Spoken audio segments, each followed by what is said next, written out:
I'd like to start by saying a big thank you.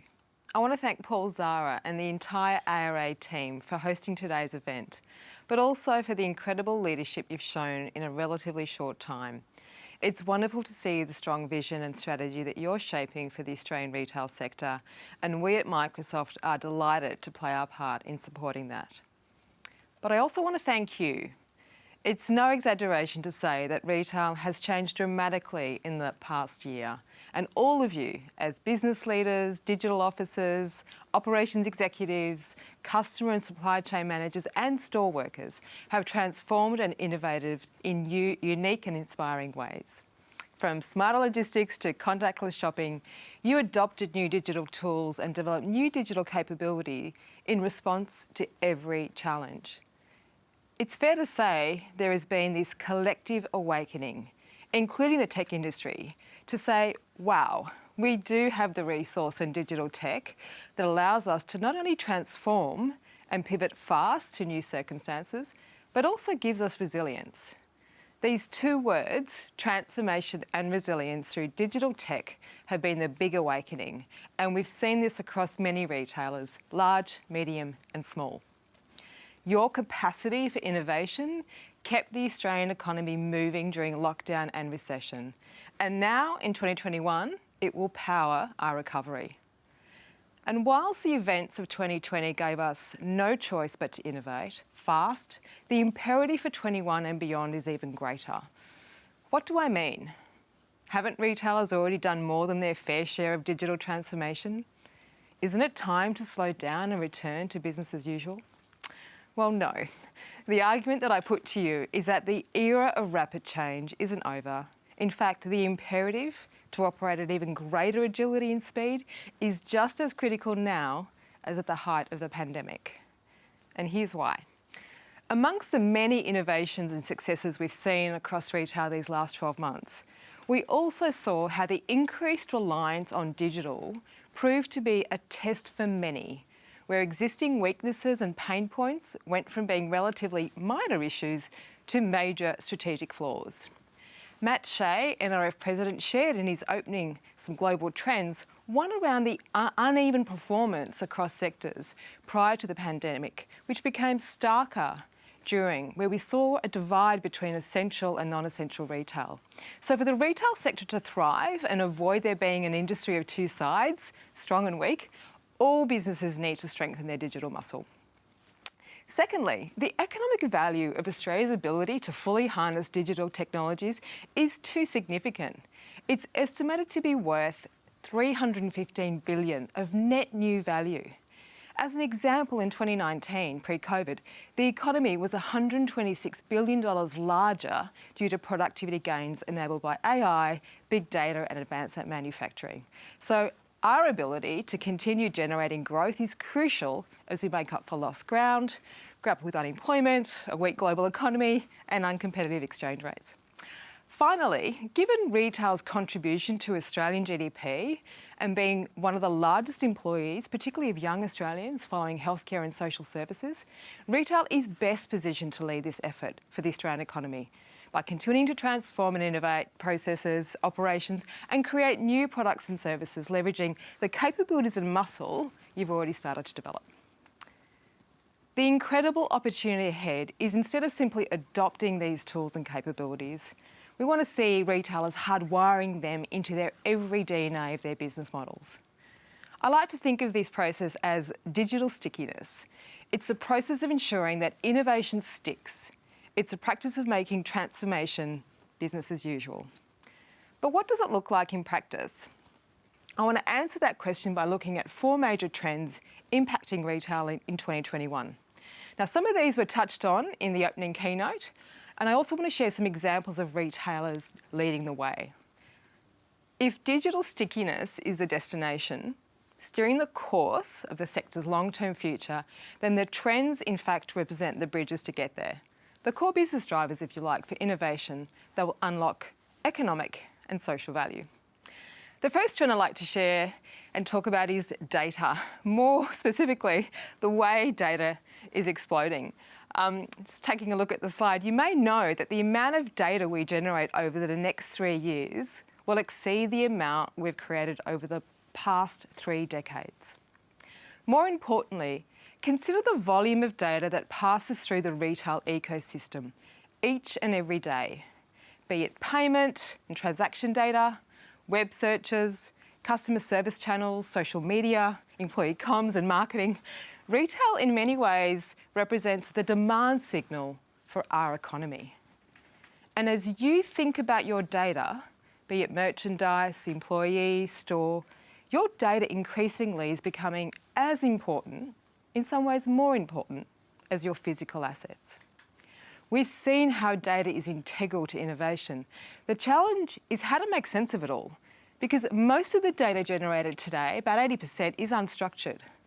At least it's not structured in ways that most legacy IT systems and tools and processes can handle. For context, we're talking 40 petabytes of data being generated per hour. 10 petabytes is equivalent to 10 billion photos on Instagram. So it's huge, which is why the priority for any retailer trying to innovate is to organise, analyse and action the massive unstructured data that's available to them. In trying to make sense of the data, increasingly we are seeing customers like Walmart and Walgreens and Kmart set up actual media centres to better understand and harness their data to become a true asset to help them monetize and bring to bear all those great innovations we often talk about, such as auto-fulfillment of supply systems, personalisation and everything in between. We talk to many retailers about data management and analytics, and I can tell you that analytics capabilities is absolutely seen as a competitive advantage, and that any business who lacks it will struggle to remain relevant. One example I'd like to share is Chipotle, a major Mexican fast food retailer in the US, doing amazing things in this space. It all started when the company decided to invest in collecting data to gain a single view of their customer. Prior to this, their only insight into customers was through transaction and receipt data. Chipotle's marketing team knew that if they were going to innovate to provide better customer service, they needed to analyse the data and really better understand their customers. Because it came from so many channels, it was completely unstructured. So we partnered with them to help build a new platform that gave them the ability to standardise and analyse and action all their customer data. Now, as well as transactional and geographic insights, they can now see what customers are interested in particular areas such as lunch or dinner, whether they're interested in vegetarian options or meat dishes, do they prefer online orders or in-person dining. So it's incredibly straightforward for them now to tailor specific offers to make sure the right person receives the right communication. And then they launched a loyalty program that unleashed a ton of data about customer preferences and purchasing habits. It became so popular, they had 17 million customers sign up within the first few months.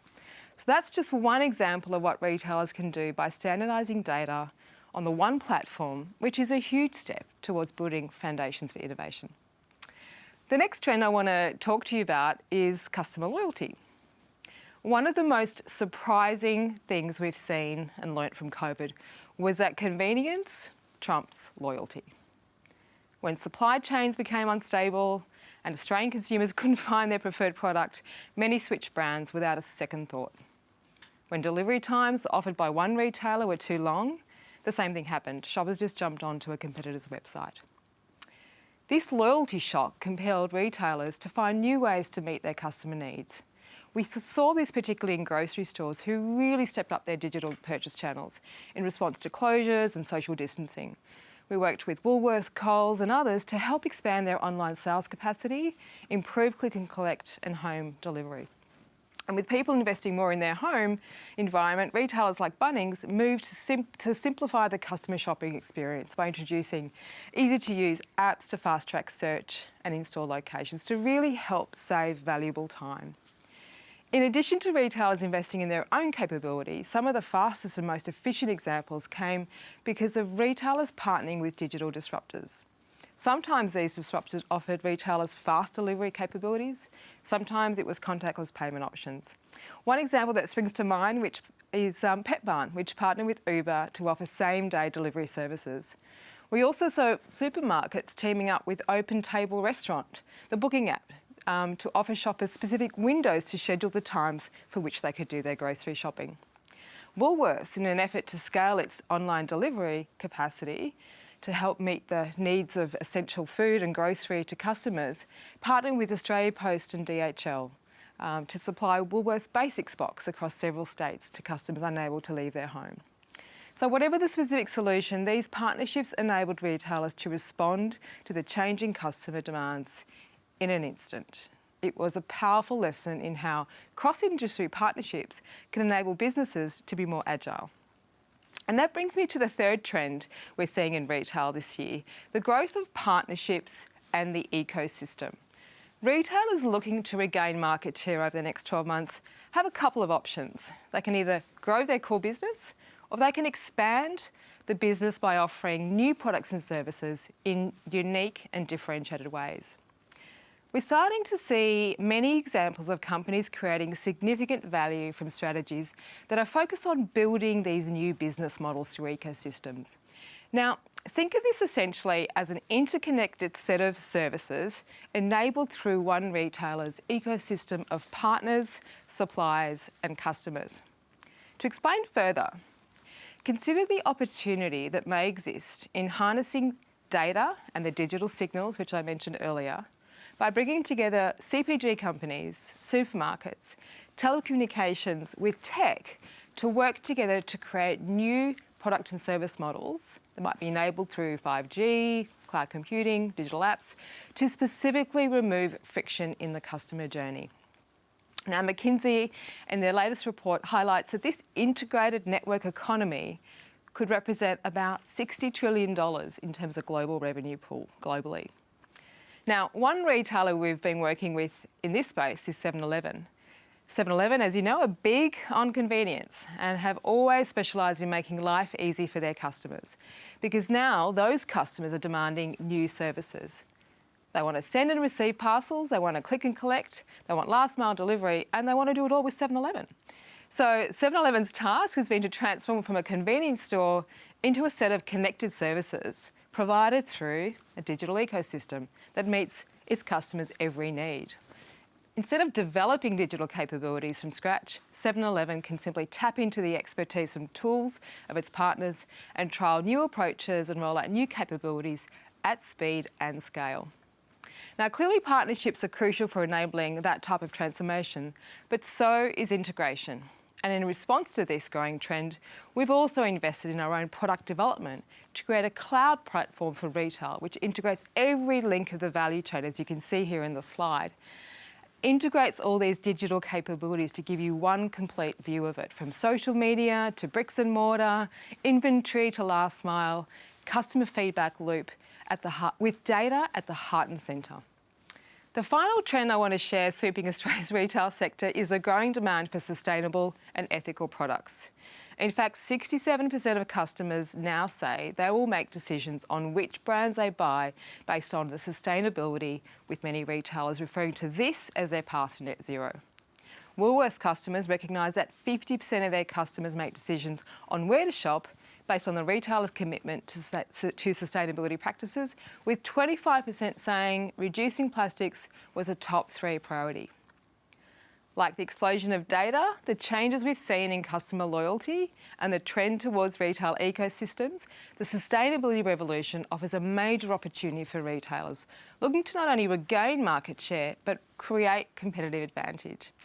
In our own customer base, it's been fantastic to work with a fashion retailer, H&M, who offer now a new service which allows customers to bring back items they've previously bought, leveraging digital capability to recycle and reward customers for their effort.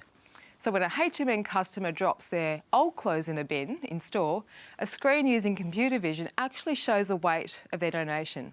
It also flashes a 15% discount code and provides pictures and social prompts the donor can share to amplify their positive action within their own network. Then you have IKEA, which is innovating to tackle the problem of food waste.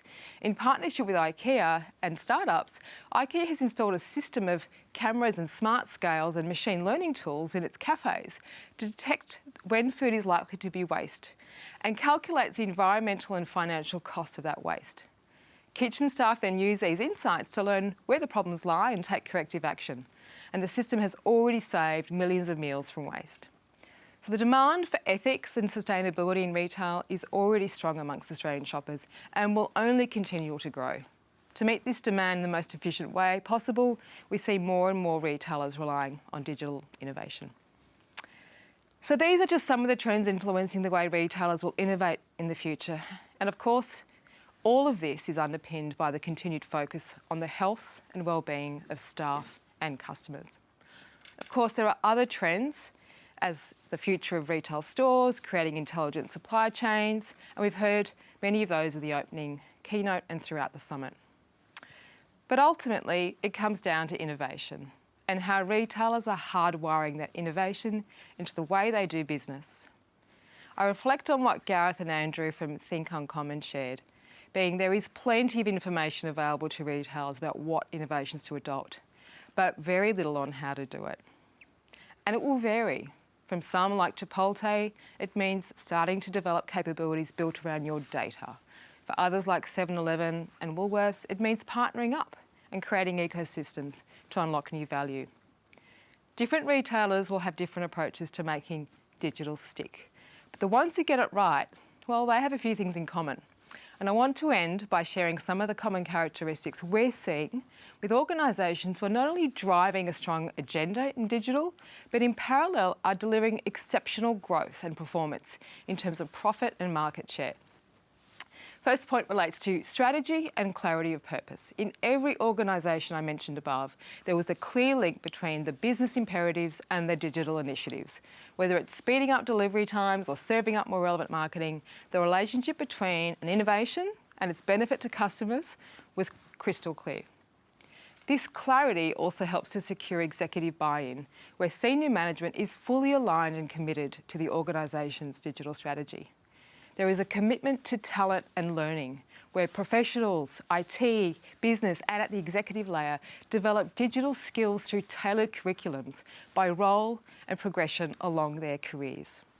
There is also consideration given to the ways of working, where there's a strong centralised coordination of initiatives, which is balanced with close connectivity to the end user experience. Any change will involve an element of risk, but retailers' most successful innovators manage that risk in several ways. They have a roadmap, they have comprehensive government frameworks, and this really helps to minimise the areas like data and ethics and privacy that they want to focus on. And speaking of data, of course, successful innovators also have very clear strategies around how they'll use their data to innovate and how they will drive that internal data capability across the organisation. And defining data-driven decision-making is incredibly important for retailers going forward. The final thing that successful innovators tend to have in common is the way they adopt technologies and capabilities. In these organisations, everyone is clear on how the new initiative should be executed, and its impact is actually tracked through a comprehensive set of KPIs. But at the end of the day, adoption comes down to people. Strong coordination is crucial for making innovation stick, but leaders who model good behaviours are equally key. And the most important part of the puzzle is the end user. Because ultimately, the difference between an innovation that sticks and one that doesn't will come down to the skills of your people, your culture and mindset towards growth and innovation. Innovative retailers know that there's no point putting a powerful tool in someone's hands unless that person has the confidence, permission, structure and the skills to use it. And like Professor Gary Mortimer shared, feel empowered to experiment, bend the rules to create positive customer experiences. Investing in people, retailers can really help shape the future of their industry through an innovation mindset that sticks. Thank you.